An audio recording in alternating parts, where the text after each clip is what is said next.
Halo, selamat siang. Perkenalkan, nama saya Andika Mega Sanjaya. NIM saya 4112220007. Saya dari mahasiswa program studi Teknik Informatika Universitas Dian Nusantara, Jakarta. Pada kesempatan kali ini, saya ingin mempresentasikan hasil jawaban ujian tengah semester mata kuliah penulisan karya ilmiah. Di sini saya akan membahas, yaitu menganalisis artikel ilmiah dan membandingkan artikel referensi yang saya gunakan dengan jurnal yang saya buat.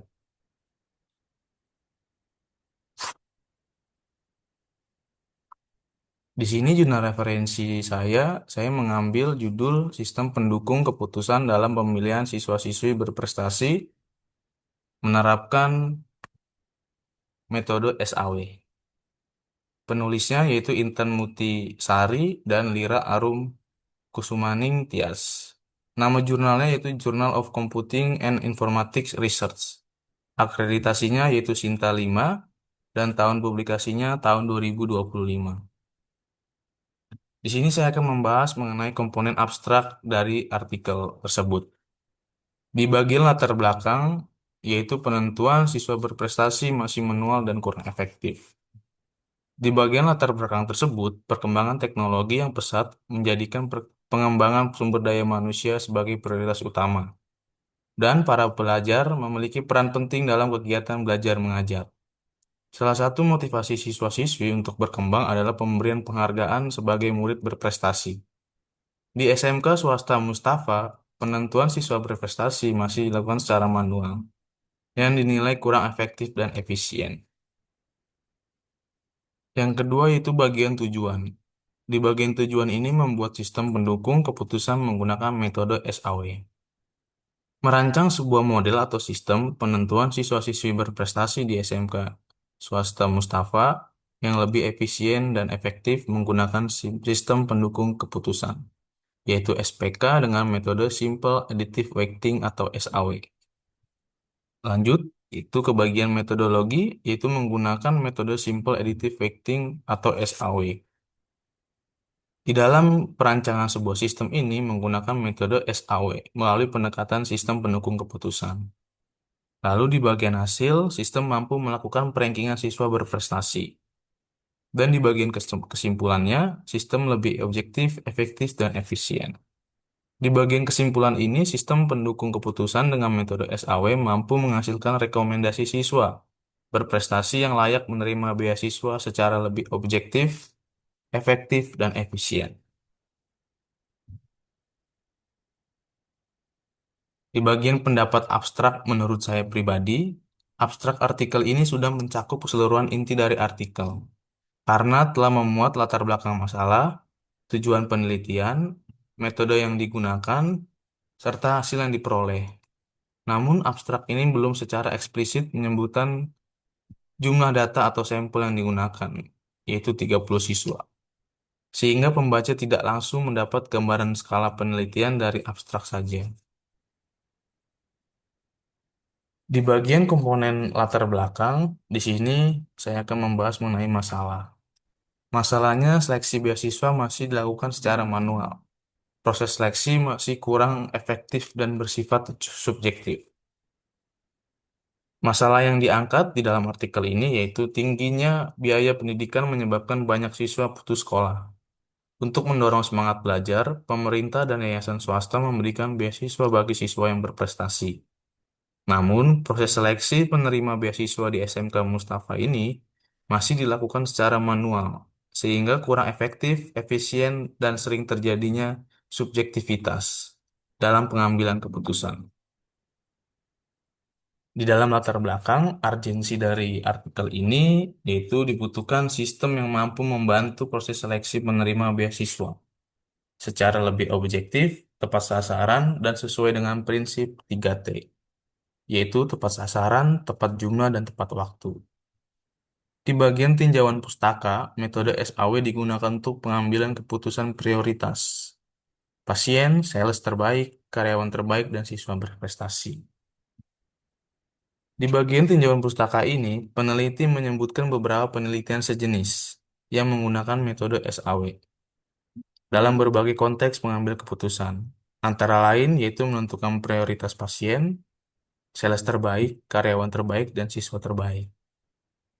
Dan untuk tujuannya, membangun sistem pendukung keputusan menggunakan metode SAW untuk pemilihan siswa-siswi berprestasi yang layak menerima beasiswa di SMK swasta Mustafa. Menurut saya di bagian latar belakang ini, artikel ini cukup membantu pembaca memahami pentingnya penelitian. Karena penulis menjelaskan masalah nyata yang terjadi di lapangan, yaitu seleksi manual yang tidak efektif. Memperkuat urgensinya dengan tinjauan penelitian terdahulu, serta menjelaskan gap penelitian yang membedakan artikel ini dari penelitian sebelumnya, yaitu adanya pengujian dan validasi sistem secara komprehensif untuk memastikan akurasi dan objektivitas rekomendasi. Selanjutnya, saya akan membahas komponen yang ada di metodologi artikel tersebut. Yang pertama, itu langkah-langkah yang dilakukan dalam metodologi. Yang di sini ada desain penelitian. Di bagian desain penelitian ada 4 tahapan. Tahap pertama, penelitian kepustakaan mengumpulkan dan mengkaji literatur terkait metode SAW, sistem pendukung keputusan, dan penelitian terdahulu sebagai landasan teori. Tahap kedua, studi kelayakan mengevaluasi kelayakan sistem yang akan dibangun dari segi teknis, operasional, dan kebutuhan pengguna. Tahap ketiga yaitu menganalisa data dari 30 siswa berdasarkan kriteria.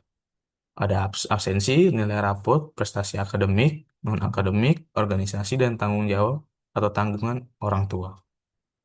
Di tahap keempat, penetapan hasil menerapkan metode SAW untuk normalisasi matriks, perhitungan nilai preferensi, dan perankingan siswa berprestasi. Untuk pengumpulan datanya, yaitu jumlah data, ada 30 siswa digunakan sebagai sampel penelitian untuk sistem pendukung keputusan. Lalu ada absensi juga, tingkat kehadiran siswa sebagai indikator kedisiplinan komitmen belajar, yaitu ada nilai rapot sebagai pencapaian akademik siswa berdasarkan nilai mata pelajaran yang ada di rapot. Lanjut ada prestasi akademik, penghargaan dan prestasi dalam bidang akademik seperti Olimpiade Sains. Prestasi non-akademik, pencapaian di bidang olahraga, seni, dan kegiatan ekstrakurikuler lainnya.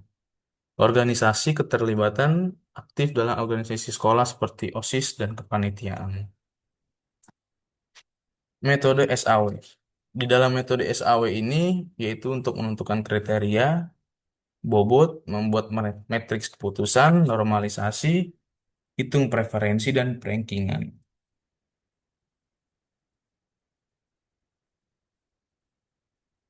Nah, selanjutnya itu bagian evaluasi metodologi.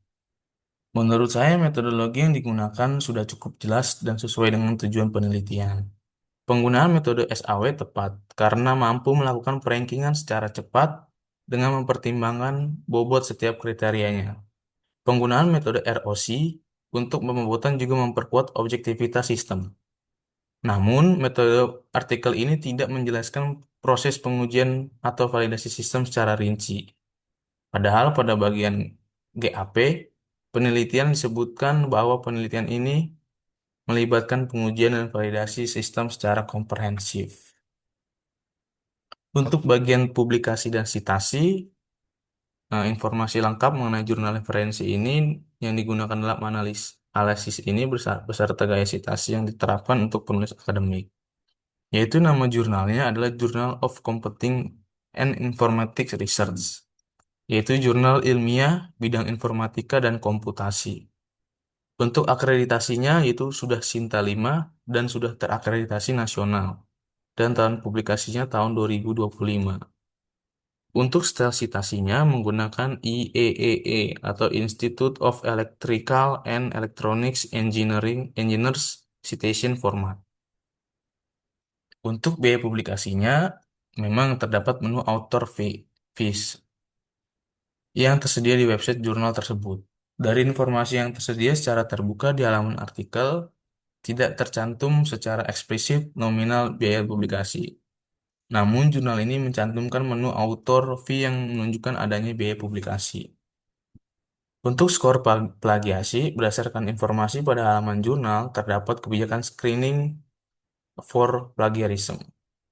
Namun, nominal persentase minimal skor plagiasi yang diisyaratkan tidak tercantum secara langsung pada halaman artikel yang tersedia.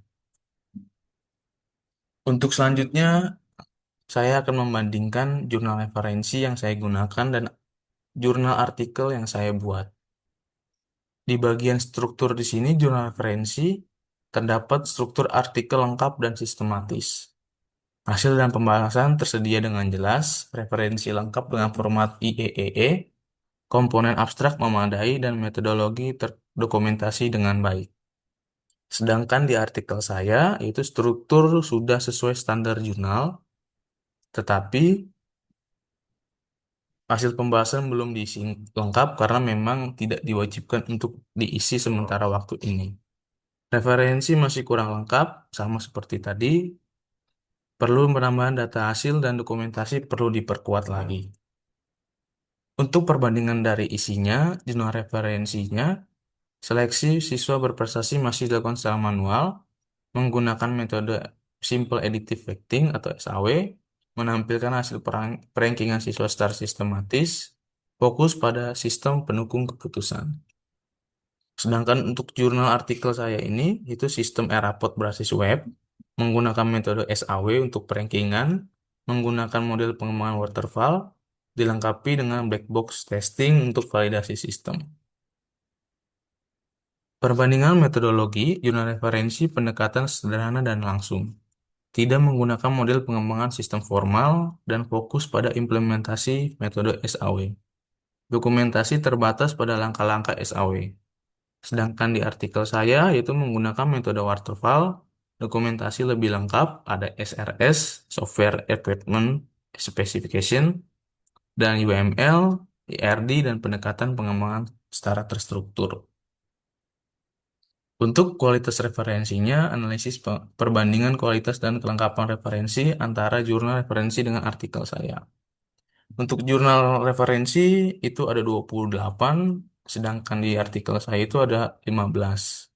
Dan untuk format citasinya sama-sama menggunakan format IEEE. Dan untuk rentang jurnalnya di sini ada tahun 2021 sampai 2024. Lanjut ke bagian kekurangan dari artikel.